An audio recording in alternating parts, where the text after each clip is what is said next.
একজন supervisor building নির্মাণের কাজ করতেন। একদিন তিনি নির্মাণাধীন একটি বিল্ডিং এর ৮ নম্বর তলায় দাঁড়িয়েছিলেন, আর সেই বিল্ডিং এর নিচে কর্মচারীরা কাজ করছিল।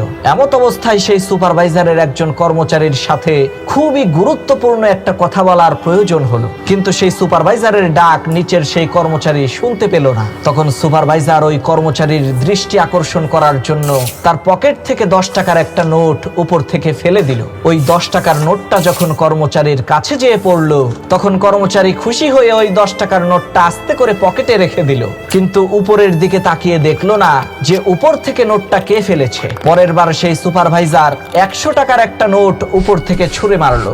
আগের মতো এইবারও সেই কর্মচারী ওই 100 টাকার নোটটা উঠিয়ে পকেটে ভরলো, কিন্তু উপরের দিকে তাকালো না। তৃতীয়বার সেই সুপারভাইজার 500 টাকার একটা নোট বিল্ডিং এর 8 নম্বর তলা থেকে ফেলে দিল। এইবার 500 টাকার নোট দেখে তো সেই কর্মচারী খুশি